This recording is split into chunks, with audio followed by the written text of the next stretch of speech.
May gabi na usab ka na to tanan mga kaigsunan. Welcome sa ato ang padayon nga pagsangkap. Welcome sa atong Powerhouse meeting. Salamat sa mga kinabuhi. Gikan sa atong mga primary leaders, sa atong mga 144 leaders, sa atong mga Simbalay leaders, ingon man sa mga kaubanan nato mga pastors nga nagasunod nining ato ang pagsangkap. Salamat sa mga kinabuhi. Ang Ginoo mga panalangin kanatong tanan. So, karong gabi niyata sa ato ang part 5, ikalima na nga bahin, sa ato ang series of study about the keys to double acceleration. So tonight, ang atong isgutan, ang susi, nga atong ginatawag obedience to God's mandate. So mag-ampo ta. Most gracious and loving Heavenly Father, thank you, dear God, for this another day, another opportunity of equipping, Lord. I pray, dear God, as your servant, that your blessing, Lord, will be upon everyone tonight. Sa among pagpaminaw sa imong mga pulong, salamat ikaw mismo mamuhat sa among kinabuhi in a very special way. We allow your Holy Spirit, dear God, to minister to us and equip us according to what you want us to be. And so, Lord, we just lift up our hearts to you and we ask your precious blood to cover us, Lord, so that we will enjoy your presence as we listen to your word. This we pray in the powerful name of Jesus Christ, our Lord. Amen and amen. So, welcome once again. So, netas part 5, obedience to God's mandate. When we say God's mandate, we are talking about Matthew 28, verse 19. Inaani ang pagkaingon. Therefore, go and make disciples of all nations, baptizing them in the name of the Father and the Son and the Holy Spirit. Verse 20. Listen to this. Ingon niya, teach these new disciples to obey. Kita ta namin ingon, obey. So dinhi, giingnan ta, teach these new disciples to obey. What to obey? God's mandate to win the lost and make them disciple. So, God's mandate of winning the lost and making them disciple is the duty that God specifically commanded that all of us, disciples of the Lord Jesus Christ, must obey. Amen. Hallelujah.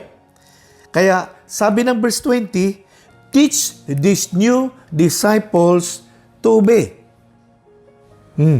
Muna nga, kung gusto ta sa doble nga pag-abante sa lihok sa Ginoo, sa atong kinabuhi, sa atong panimalay, o sa atong mga ministry, we need to learn to obey God's mandate. Hallelujah.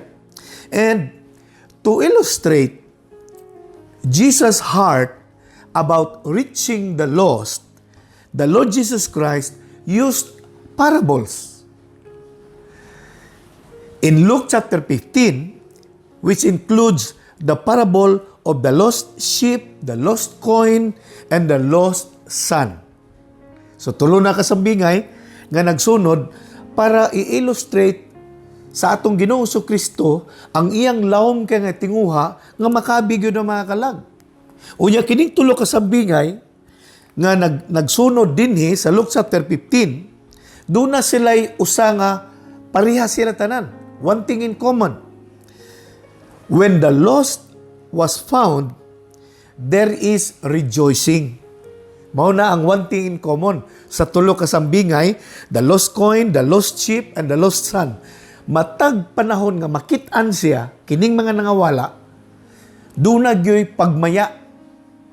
Unya, nagkanayon si Jesus sa verse 7, ingon niya, in the same manner, when a sinner repents and surrenders his life to God, all the heavens rejoice. So, manag-ingon. So, makita na to din nga ang makalipay di ay sa kalangitan kung dunay kalag nga makit-an.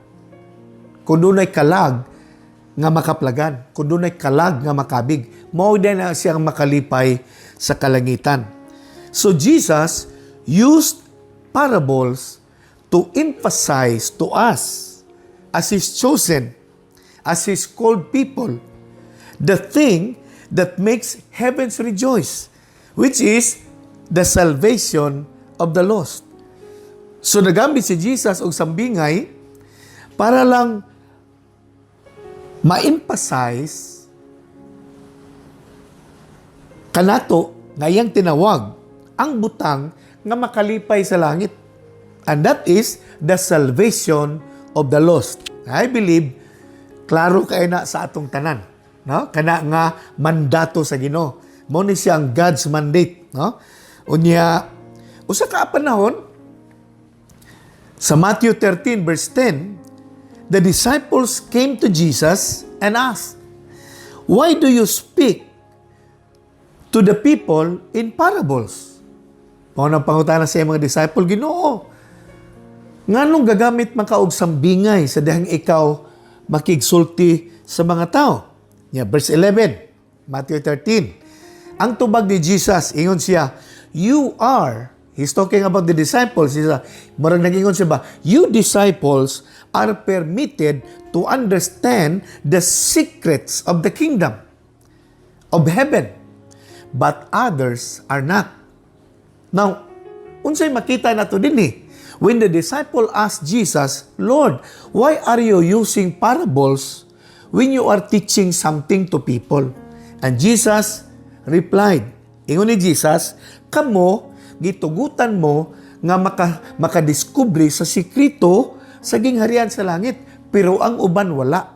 Maunang nagagamit si Jesus og sambingay. So makita na to din paminaw pagayo ani. Parable is not to tell the truth, but to hide the truth. Ana siya. Ang sambingay di ay nga gigamit ni Jesus every time He speak to people is not to tell the truth, but to hide the truth. So, makaingon ta ba? Kang kinsa man gipadayag ang sikreto sa gingharian ug kang kinsa pod ginatago ang sikreto sa gingharian sa Ginoo. Kay si Jesus nagingon, sa inyo gipadayag ang sikreto sa gingharian sa Dios. And He's talking to the disciples, but to others are not. So kang kinsa ginatago ang sikreto sa gingharian sa Dios ug kang kinsa pod ginapadayag. Makita nato sa verse 12. Ingon siya dinhi, to those who listen, underline the word, importante kayo. Ingon siya, to those who listen to my teaching, Jesus said, more understanding will be given.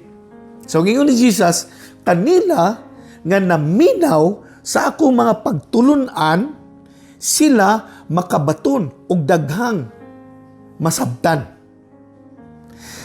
And they will have an abundance of knowledge. Mo na ingon ni Jesus. So, sila nga naminaw sa akong pagtulunan, sila ang makasabot. Sila nga akong tagaan sa pagpanabot. Unya, makabaton sila kadagaya sa kahibalo. But those who are not listening, even what little understanding they have will be taken away from them. Now, unsa may buti pasabot ni Jesus, sa nag-ingon siya, to those who listen. To my teaching, more understanding will be given. Unsay buti pasabot ni Jesus, to those who listen. It means that they are the people who are interested to obey. When Jesus said, to those who listen, they will receive revelation from the Word of God. Tungod kay, those who listen it means that these people are interested to obey. That's why, to them, God gave the secret of the Word of God, but not to them who are not listening. What does it mean? Kanang wala na minaw. They are the people who are not interested to obey. So makita na to di ay, nganong si Jesus gagamit siya sambingay tungod kay kadtulang interesado nga motuman ni ini mo'y makadawat sa pagpadayag. Apan kadtong dili interesado mobuhat ni ini, dili makadawat sa pagpadayag. So ang Ginoo di ay, every time He speaks, He is looking at those people who are listening. Meaning, those people who are interested to obey the Word of God. Muna katong mga tao nga dili naminaw tungod kay dili sila interesado motuman, dili sila ginapadayagan sa Ginoo. Mao na nga, ingon ang verse 13. This is why I speak, ingon ni Jesus, to them in parables, for they look but they do not really see. They hear but they do not really listen and understand. So, makita nimo, ang mga tao di ay nga dili interesado motuman sa pulong sa Ginoo, bisan pag nakadungog siya, dili siya padaygan sa Ginoo. Sa sikreto, sa mga pulong sa Dios. Mao na nga, bisan pagkadaghan ta naglingkod sa simbahan, nga paminaw ug wali, pero wala tay interes nga motuman sa atong napaminawan, dili gyud ta makadawat og pinadayag gikan sa Ginoo. Kayo ni Jesus, sa iyong mga disciple, sa inyo gihatag ang kahibalo sa pulong sa Ginoo. Ngano? Kay interesado man mo motuman. Ana, so ang pangutana karon, interesado ba ka mutuman sa mga pulong sa Ginoo? Kay kung ang tubag, oo, interesado ka, interesado ko, mutuman sa pulong sa Ginoo, ang Dios magpadayag sa imo. Kay interesado man ka. Kaya ang Ginoo, dili siya mupadayag sa mga tao nga dili interesado. No? So, a person who only hear but do not have a listening heart because he is not interested to obey could only receive information but not the revelation of the Word of God because they are not interested to obey. Think about that. Pag ang tao di ay dili interesado mutuman sa pulong sa Ginoo, bisag nakadungog siya, di gid siya kadawat o pinadayag. Muna ingon ang verse 14, this fulfills the prophecy of Isaiah that says, when you hear what I say, you will not understand. When you see what I do, you will not comprehend. This is so sad. Kay kini nga propesya ni Isaiah, hangtod karon nahitabo gyapon siya. Why? Because even until today, many Christians are the fulfillment of this prophecy. Nganong makaingon ta nga daghang Kristohanon karon fulfillment ani nga prophecy. They hear but they never understand. They see what Jesus is doing but they never comprehend. Unya gipropesya ni Isaiah, dugay na kayo nga daghang mga tao bisag makadungog siya di siya kasabot, bisag makakita siya di siya kasabot. Why? Because they only hear the word but they never have an understanding because they do not have the interest to do it. So, they never receive a revelation from the Lord. Striking kay siyang idea, pero mauni siya ang tubag. Nganong makaingon tao sa iba nga, nganong maning ubang mga tao, di man sila kasabot sa Bible. Nganong maning mga tawhana, dili man sila kadawat o pinadayag gikan sa pulong sa Ginoo. Ngano? Tungod kay wala sila'y kasing-kasing nga nagtinguha or interesado nga mutuman niini. Mao na nga, kung ikaw interesado nga mutuman sa pulong sa Ginoo, padaygan ka sa Dios. padaygan ka sa Ginoo sa mga sikreto, kay interesado man ka. Mo na kung doon ay pagdasig, gusto na ko ipaabot sa atong tanan, labi na nato nga mga leader. Kung doon ay usa ka butang nga kinahanglan makatunan nato sa kinabuhi, kanang mainteresta ba nga mutuman sa mga pulong sa Ginoo, kay kung kana nga kasing-kasing makita sa Ginoo nga interesado ka mutuman, padaygan ka sa Ginoo, kay mauna ang gipangita sa Ginoo. Gapangita ang Dios kung kinsa ang interesado mutuman sa iya. Mauna iyang ginatagaan sa mga pagpadayag. Pero kato di interesado, bisan pag gasigi siya hangad-hangad og paminaw og wali, pag uli kalimtan na niya. Wala siya madawatan. Walay magpabilin sa iyang kasing-kasing nga mahinumduman sa wali nga iyang nadunggan. Ngano? Dili man siya interesado mutuman. Munang pangutana, kanusa ka na interes nga maminaw pag-ayo sa pulong sa Ginoo tungod kay interesado ka nga mutuman niini? Kanusa ka nakadawat og pinadayag sa pulong sa Dios? Muna nga si Jesus, gagamit siya sambingay para kadtong interesado mutuman niini maningkamot nga makadawat sa pagpadayag sa pulong sa Ginoo. Muna nga, even they have a deep desire to draw closer to Christ, but they cannot because of their unwillingness to obey the Word of God. Bisag unsaon og dut-dut sa usa ka Kristiyano nga maduol gid siya sa Ginoo, pero dili sila makahimo niini tungod kay dili sila nagatuman sa mga kasuguan sa Dios.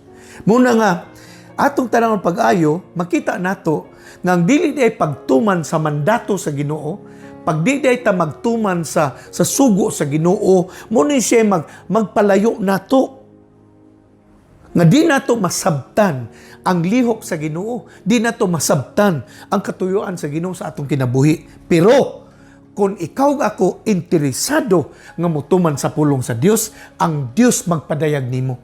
Ang Dios magpadayag nako. Mao na sa look at verse 15, no? Padayon na to pagbasa. Dagya po to sa Matthew chapter 13. Ang verse 15 ingon niya din niyo, for the hearts of these people are hardened. Underline the word hardened. For the hearts of these people are hardened, and their ears cannot hear. And they have closed their eyes, so their eyes cannot see, their ears cannot hear, and their hearts cannot understand. And they cannot turn to me and let me heal them. So nagingon ang Ginoo, dili ko makaayo sa ilaha, dili ko makabless sa ilaha, dili mahitabo ang double acceleration sa ilaha. Kay bisan na sila dalunggan, di sila kadungog, bisan na sila mata, di sila kakita. Ngano, tungod kay ilang kasing-kasing tig-a, harden. Muna sa verse 15. For the heart of these people are hardened. Tig-a ang ilang kasing-kasing bagtak. Muna sa binulanon. Maunang, dili siya makadawat o pinadayag sa pulong sa Ginoo. Pag mangingot ang hardened heart, this is the problem why many Christians are not receiving from God. Pag tig-a ganyan kasing-kasing, mauna siya rason nga nung ang usa ka Kristiyano dili makadawat sa Ginoo. Dili siya makadawat sa panalangin sa Ginoo, samot na ang double acceleration. Di niya madawatan. Kay tigyang yang kasing-kasing.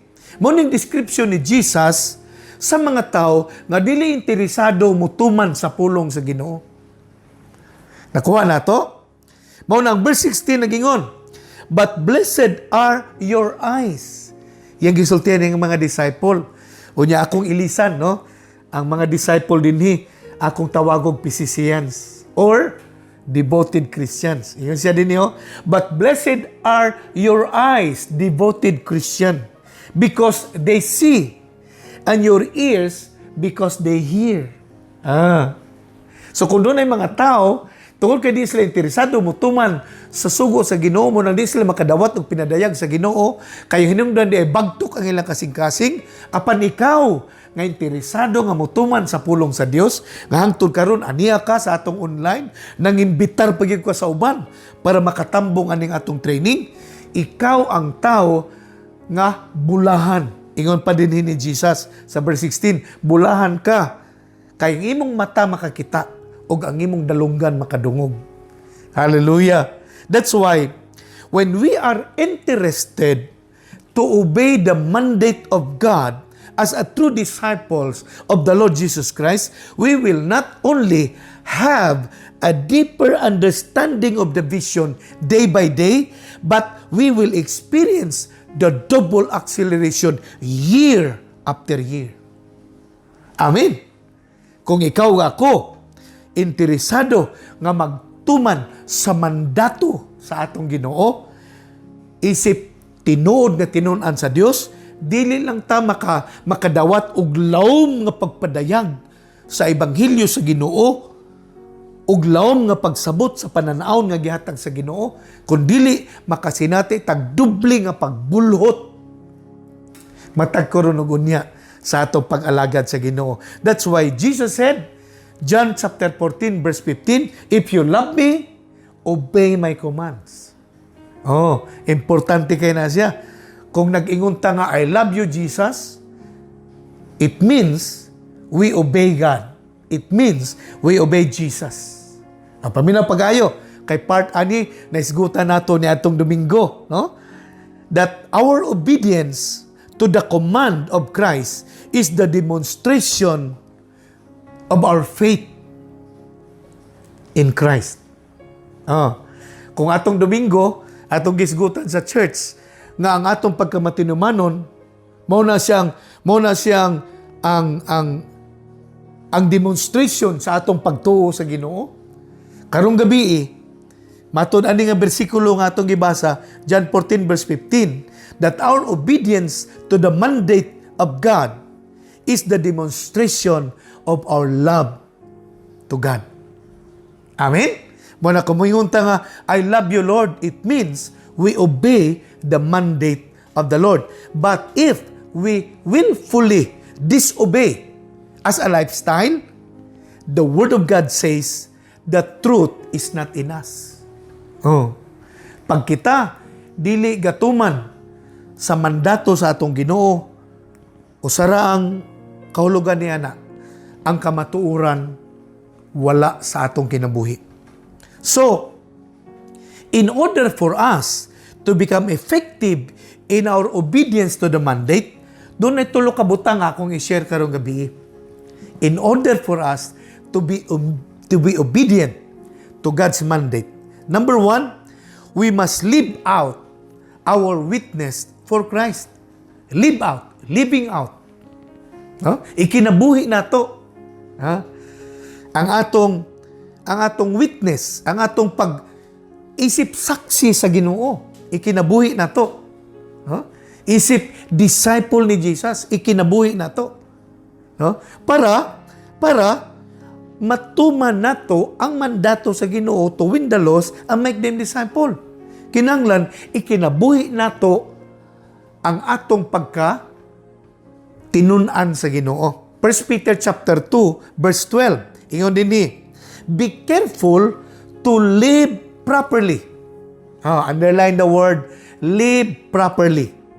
So ingon si Peter din be careful to live properly among your unbelieving neighbors. Magbantay ta sa atong pagkinabuhi uban sa atong kasilinganan nga dili magtutuo. Be careful to live properly among your unbelieving neighbors.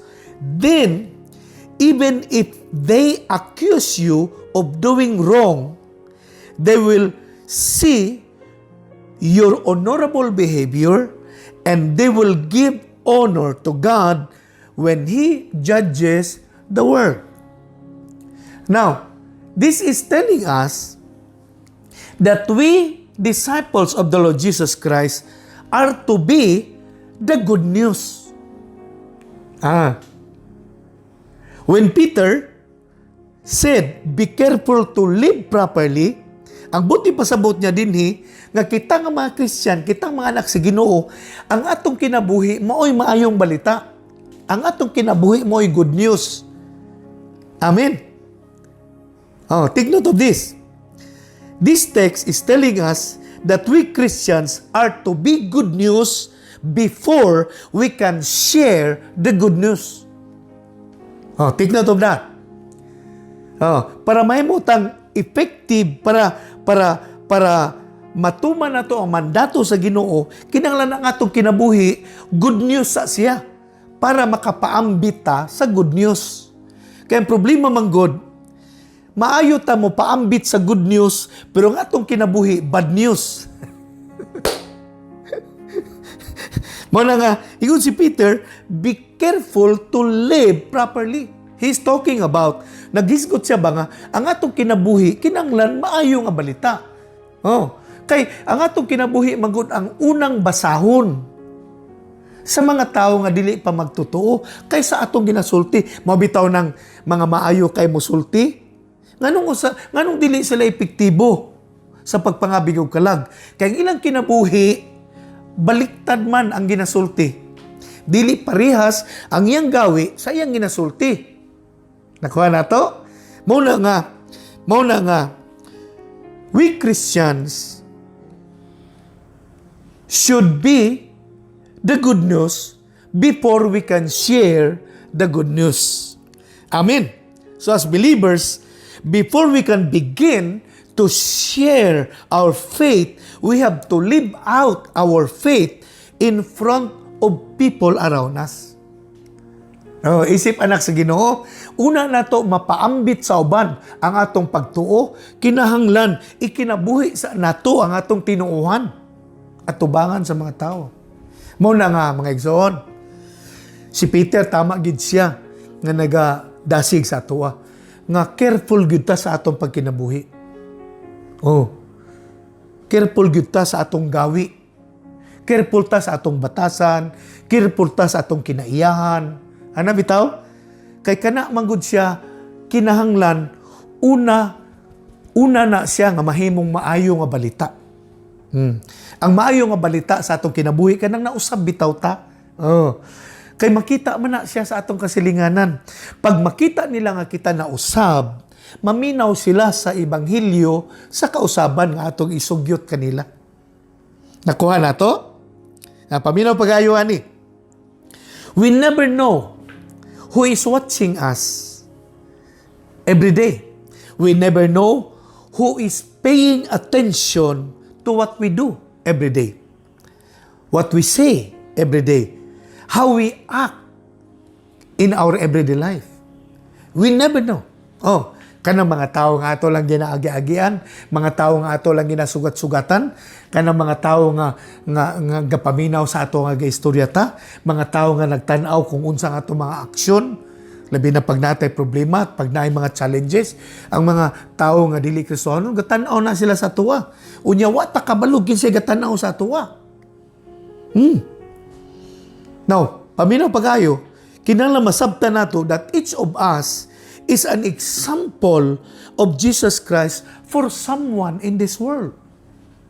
Oh, kada usa nato kita ang gamiton sa Ginoo nga example ngadto kanila.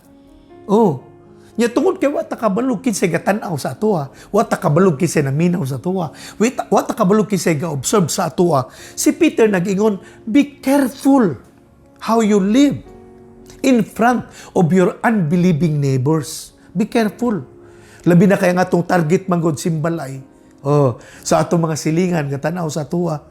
Oh, yung wata kabalog kinsa gatanaw sa tuwa. Ang uban na gapahipi-hipi lang sa bintana, ga-observe sa tuwa, gaunsa ta. Ana bitaw? Unsa itong ginasulti, unsa itong gawi. Ana.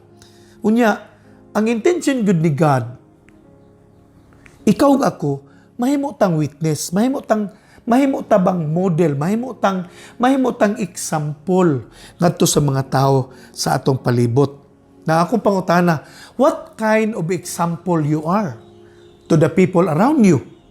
Unsang klase ka nga modelo? Pag ang tao magtan-aw nimo, unsay ilang makita sa imo? Ang imong pagkabuutan, ang imong pagkakugihan, ang imong pagkamanggihatagon. Kung ang tao gatanaw sa imo, unsay makita nila sa imo? Imong kamaldita, imong kaalisto, Oh, mo na siya ang dako kay pangutana sa ato karong gabi. When people see how real is Jesus to us, that is when He become real to them. Oh, pag makita sa mga tao na tinuod yun ang gahom sa Ginoo nga nagakahitabo sa atong kinabuhi, kay nakita sa mga tao nga dunay kausaban sa atong kinabuhi, nan ang Ginoo mahimo pong realidad sa ilaha. Oh, ang sitwasyon man gud usahay, pag kita Kristiyano dili ta magbantay, magpataka bitaw ta og yaw-yaw, magpataka ta og react, magpataka ta og respond, magpataka ta og kanang react yun bitaw sa mga sitwasyon sa atong kinabuhi. Katong tao nga naminaw, makaingon ba nga, uy, Christian man na siya niya, maulang gyapon na iyang batasan. Maulang gyapon na iyang gawi. Maulang gyapon na iyang, sa una witwitan siya, kaagtod karon nag-church na siya diha, witwitan gyapon siya. Ana bitaw, pag makita na sa mga tao, nga dili tinuod, nga dunay nahitabo sa atong kinabuhi, dili po na mahimong realidad sa ilaha ang Ginoo. Munang kitag yun mga igsoon, paminaw pag-ayaw, kitag yun ba? Gitawag ta sa Ginoo para magkinabuhi ta sa tawag sa Dios sa atong kinabuhi. Importante kay na. Kay bisag kung saan na itong wali sa uban, kung ang atong gawi, hiwi, dili gina sila maminaw sa ato. Muna nga, una ta makawali sa ilaha, ang atong kinabuhi sa ang unang wali para sa ilaha. No? So akong pag-ampo nga unta ang atong kasilinganan kay sila man ang atong target para sa atong mga simbalay. Unta makita nila nga ang gahom sa Ginoo gakunsad sa atong kinabuhi. Ang gahom ni Jesus nag-epekto sa atong kinabuhi, nag-usab sa atong kinabuhi, nagbag-o sa atong kinaiyaw pamatasan. Aron mahimo ang Ginoong realidad usab kanila.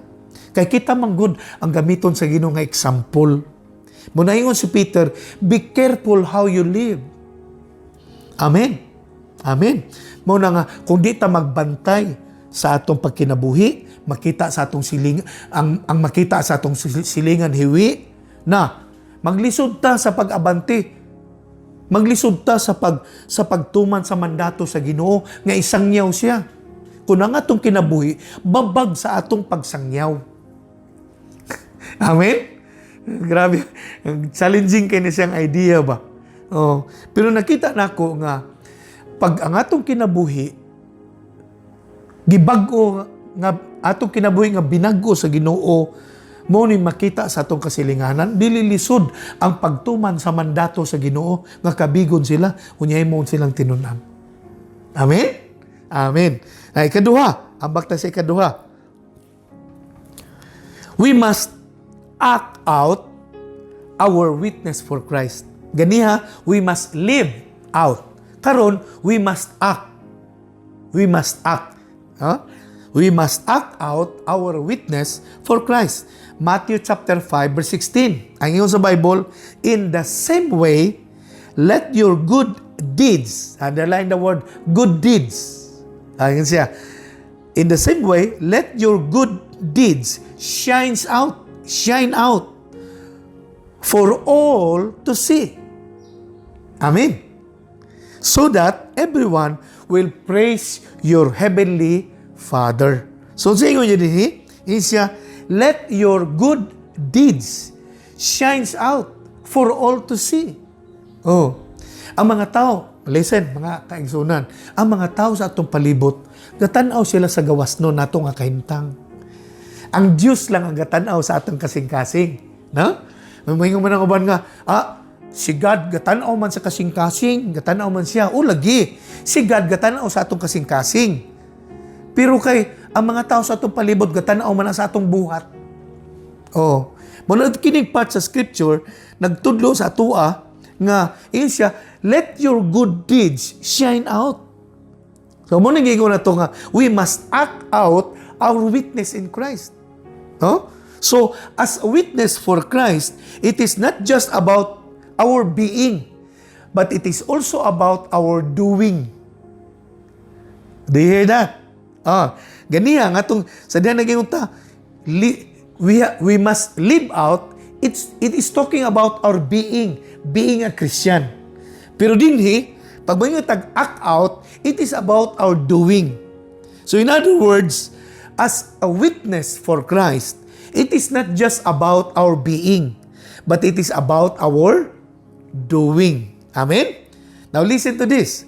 Good works will not get you to heaven. But once we receive a new life in Christ, God expects us to do just like what He did for the rest of our lives. Ang pagbuhat og maayo, dili na makapalangit sa atuwa. Pero kung kita na born again na, kung nabago na nga itong kinabuhi diha kang Kristo, ang Dios gag-expect yun sa ato, no? Nga magbuhat ta parihas sa gibuhat ni Jesus Christ. Sa diyang niha siya din sa kalibutan. Sa tibok na itong kinabuhi. Amen? Muna, 1 Peter 2, verse 21, ingon siya din for God called you to do good. Kaya ang Diyos nagtawag nato nga magbuhat og maayo. So di lang di igo nga magkinabuhi ta kundi i-action nato ang atong pagtuo pinaagi sa pagbuhat og maayo. So ingon si Peter din so God called you to do good even if it means suffering. Just as Christ suffered for you, He is your example and you must follow His steps. Mula nga, isip mga anak sa Ginoo, yes, ang maayong binuhatan, dili na makapalangit sa ato. Good works cannot bring us to heaven. Pero kung kita na born again na, new life na ta, no? Bago na nga ito kinabuhi na kang Kristo, nag-expect ang Ginoo nga magbuhat tag maayo. Kay, ingon si Peter, gitawag ta sa Ginoo sa pagbuhat og maayo. Bisan pagani, kung ang pagbuhat na itong maayo, mo resulta og pag-antos nato kay Igsoon, amot ka naka-experience man siguro ta ni tanan nga once naka sa grupo sa katilingban baw niya ikaw ra bitaw mo barog unya maghimog maayo para sa ilaha ikaw ang dautan tamayon kanila kantsawan kanila ibuli kanila no ila kang tamayon kay lagi dili man ka mo kompromiso gusto man gyud ka mo buhat og maayo nya tungod kay ang palibot nimo dili anad mobuhat og maayo, katawan kanila. Mo nang ingon ni Peter, God called you to do good even if it means suffering to you. Kay si Jesus, ingon niya din nag-antos siya para sa ato. Ang gibuhat ni Jesus, maayo tanan para to sa ato. Unya nagresulta og pag-antos. Unya kini ang last sentence ingon niya, Jesus is your example and you must follow in His steps. When nakita mga disciple ni Jesus, gasunod kita sa iya No, gina-follow na to si Jesus as our model. Mo na nga, usahay, bisag sakit man sa atong loob, kay ginatamay ta, kay nag-alagat ta sa Ginoo. Pero wala ta nagaundang sa pagbuhat og maayo sa atong kasilinganan. Wala ta gaundang sa pagbuhat og maayo ngadto sa uban. Kay lagi atong gihandom nga atong ma-aksyon ang atong kinabuhi isip mga alagad sa Ginoo para masunod nato ang mandato sa pagkabig og kalag o sa paghimog tinun-an. Amen? So dinhi, we can see that Jesus Christ came to this world to live as an example and is calling all of us to follow His actions and be the example of the people around us. So si Jesus, atong model, atong example. Unya kita pod kung mosunod ta kang Jesus, kita ang gamito ni Jesus kay example sa mga tao sa kalibutan. Mo na siyang buti pasabot. How? By showing them what has changed our hearts by doing something to show them. No? Unsang paagiha nga mahimutang modelo sa uban. Sa mahing gawi o sa mayong kinabuhi. Pinaagi sa pagpakita kanila sa kausaban nga nahitabo na sa atong kinabuhi. Pinaagi pod sa paghimo og maayo. Kaya ang tinuod nga kausaban muhatod na kanato sa paghimog maayo. Oh, ang tawo nga giusab sa Ginoo nagabuhat og maayo. Oh. Hallelujah. That's why godly people do godly things. For the world to see and know that we are followers of Christ. They must see us living what we say and doing what we say as well. So, muna siyang idea ito gisgutan. Nga ang kalibutan, makakita sila nga nagkinabuhi ta kung unsay ato ginasulti. O nagabuhat pud ta unsay atong ginasulti. Amen? So, real Christians who are obedient to the mandate of God are living what they say and also doing what they say. Amen. Ikatulo, last but not the least, unsaon para matuman na to ang mandato sa Ginoo, we must speak out our witness for Christ. Ang una, to live out. Ikaduha, to act out. Ikatulo, to speak out. Amen.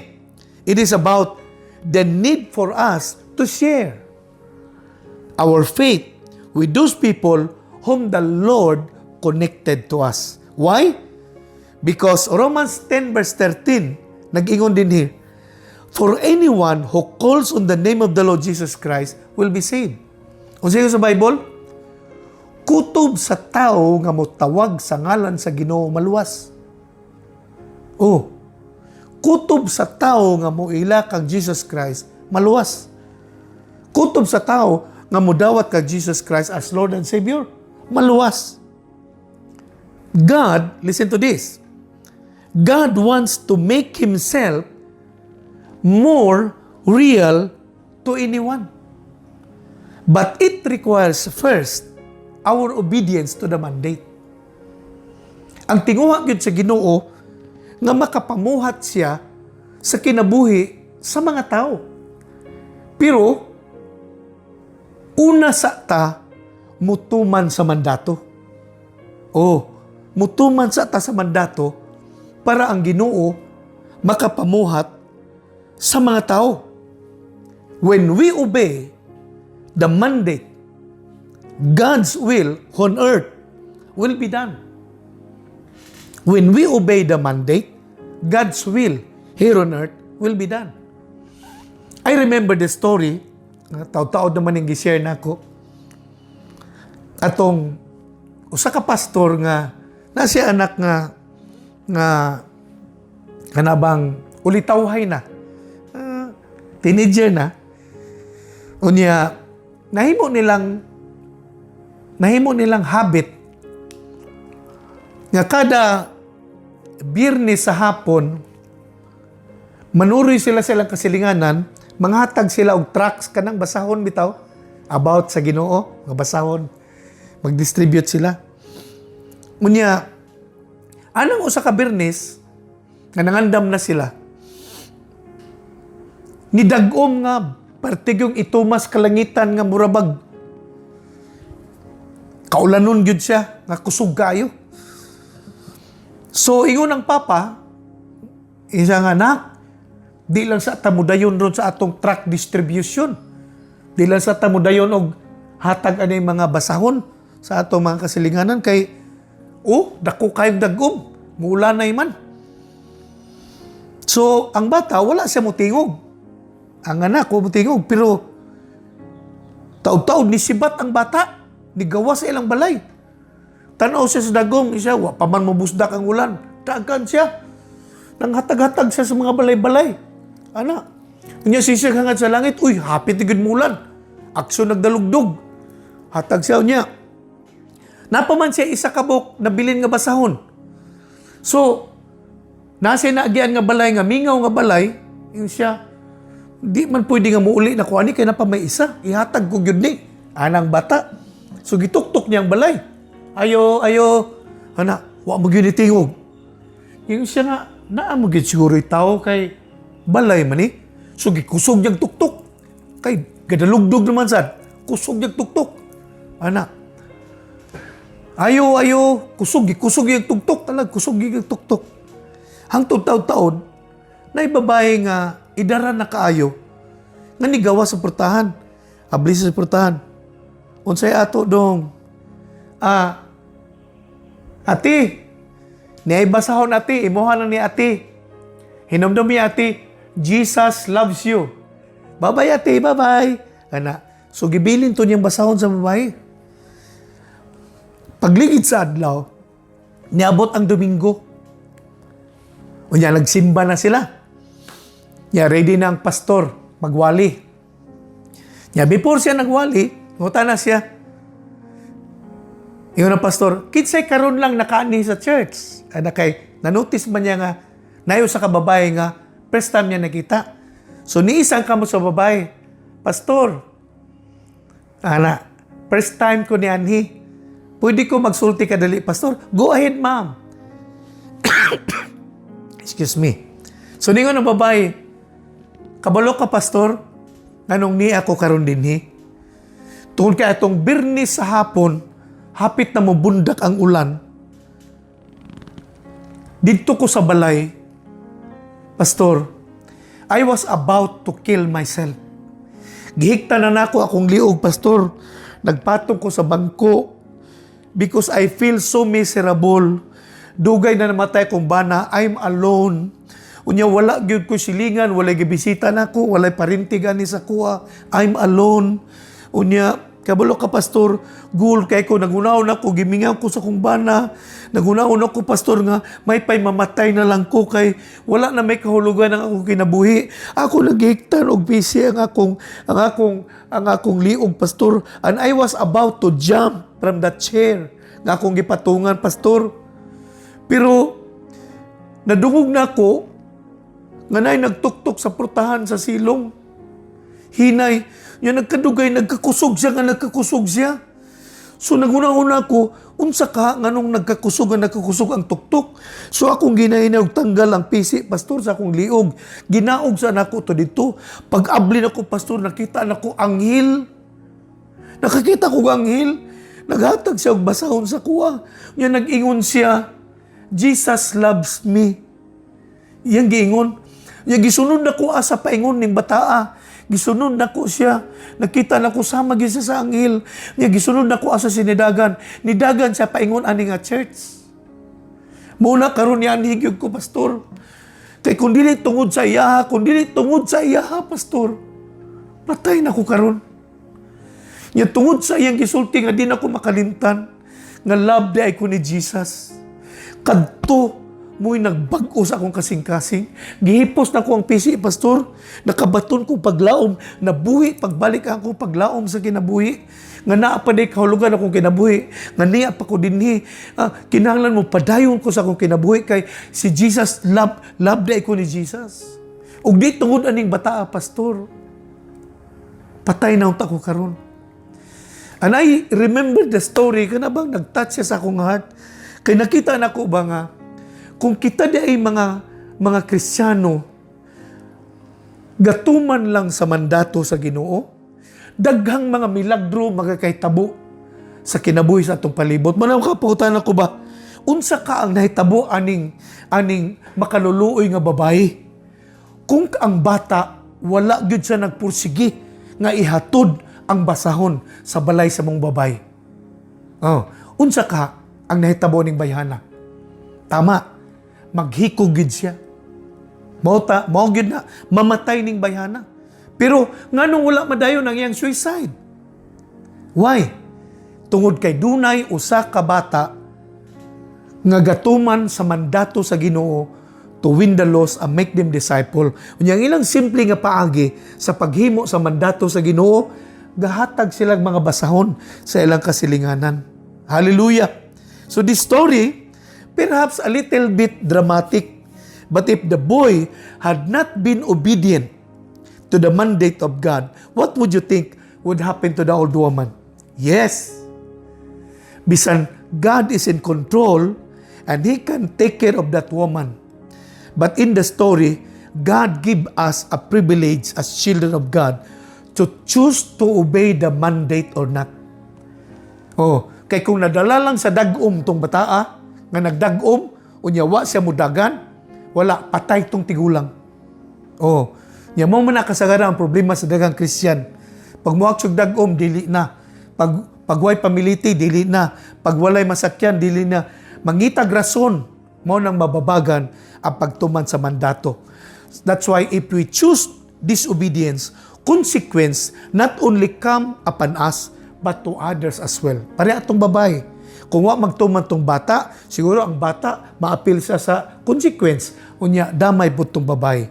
Kaya, sabi ng Bible sa verse 14, but how can they call on God to save them unless they believe in Him? And how can they believe in Him if they have not heard about Him? And how can they hear about Him unless someone tells them? And how will anyone go and tell them without being sent? That is why the scripture says, how beautiful are the feet of the messengers who bring good news. Hallelujah. If there is something we need to understand, is that we are the hands and feet of the Lord Jesus Christ. This is telling us that we are called to put feet on the good news of salvation. Listen to this as I close. Para sa Ginoo, ang kagwapa dili makita sa naong, kundili sa tiil nga nagalakaw aron magmantala sa maayong balita. Amen? That's why it is important for us to listen and obey. If we are Christians and we obey God's mandate, I believe there are many miracles that will happen around us. So I declare tonight that God will give us a heart of obedience to the mandate of God, to win the lost and make them disciple. How? To live our witness, to speak our witness, and to act our witness. May the Lord bless you and brings you to your double acceleration. This I declare in Jesus' name. Amen.